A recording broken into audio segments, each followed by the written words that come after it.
அண்மை செய்தியை பார்க்கிறோம். அதிகனமழைக்கான ரெட் அலர்ட் எச்சரிக்கையை அடுத்து உதகை, வால்பாறைக்கு தலா ஒரு தேசிய பேரிடர் மீட்புக் குழுவினர் விரைந்திருக்கிறார்கள். முன்னெச்சரிக்கை நடவடிக்கையாக கோவை மற்றும் நீலகிரிக்கு 3 பேரிடர் மீட்புக் குழுக்கள் அனுப்பப்பட்டிருக்கிறது. கோவை, நீலகிரிக்கு அதிகனமழைக்கான ரெட் அலர்ட் எச்சரிக்கையை அடுத்து முன்னெச்சரிக்கை நடவடிக்கையை மேற்கொண்டிருக்கிறது அண்மை செய்தி. கூடுதல் விவரங்களோடு நமது செய்தியாளர் கண்ணன் நம்மோடு இணைந்திருக்கிறார். முன்னெச்சரிக்கை நடவடிக்கையாக 3 தேசிய பேரிடர் மீட்புக் குழுவினர் அங்கு விரைந்திருக்கிறார்கள். என்ன அறிவுறுத்தல்களை எல்லாம் அந்த மாவட்ட நிர்வாகம் வழங்கி இருக்கிறது? நிச்சயமாக தமிழகத்தில் 25 மற்றும் 26ஆம் தேதிகளில் 2 மாவட்டங்களுக்கு ரெட் அலர்ட் எச்சரிக்கை விடுக்கப்பட்டுள்ளது. இதே போன்று 3 மாவட்டங்களுக்கு ஆரஞ்சு அலர்ட் எச்சரிக்கையானது விடுக்கப்பட்டுள்ளது.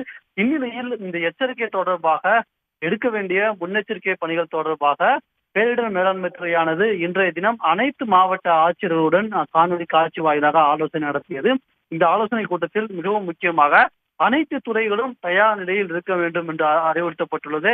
அதன்படி நெடுஞ்சாலைத்துறை, மின்சாரத்துறை உள்ளிட்ட அனைத்து துறைகளும் தயார் நிலையில் இருக்க வேண்டும் என்று அறிவுறுத்தப்பட்டுள்ளது. இதே போன்று ஊட்டி மற்றும் வால்பாறைக்கு தலா ஒரு பேரிடர் மீட்பு படையை அனுப்பி வைக்கப்பட்டுள்ளது. மேலும் தமிழ்நாடு பேரிடர் மீட்பு படை என்று அழைக்கப்படும் SDRF ஆனது கோவை மற்றும் நீலகிரி மாவட்டங்களில் 3 பேரிடர் மீட்பு படையானது அனுப்பி வைக்கப்பட்டுள்ளது. இதை தவிர்த்து மிகவும் முக்கியமாக கூற வேண்டும் என்றால் அந்தந்த மாவட்டத்திற்கு நியமிக்கப்பட்டுள்ள கண்காணிப்பு அலுவலர் உள்ள மூத்த கண்காணிப்பு அலுவலர்கள் மாவட்டங்களுக்கு செல்ல வேண்டும் என்றும் உத்தரவிடப்பட்டுள்ளது. இதன்படி பார்த்தோம் என்றால் இந்த மாவட்டங்களில் நிலைமையை 24 மணி நேரமும் கண்காணிக்க வேண்டும் என்றும் அனைத்து துறைகளும் தயார் நிலையில் இருந்து பணிகளை மேற்கொள்ள வேண்டும் என்று பேரிடர் மேலாண்மை துறையானது உத்தரவிட்டுள்ளது. உடனுக்குடன் செய்திகளை தெரிந்து கொள்ள சன் நியூஸ் பெல் ஐகானை கிளிக் பண்ணுங்க.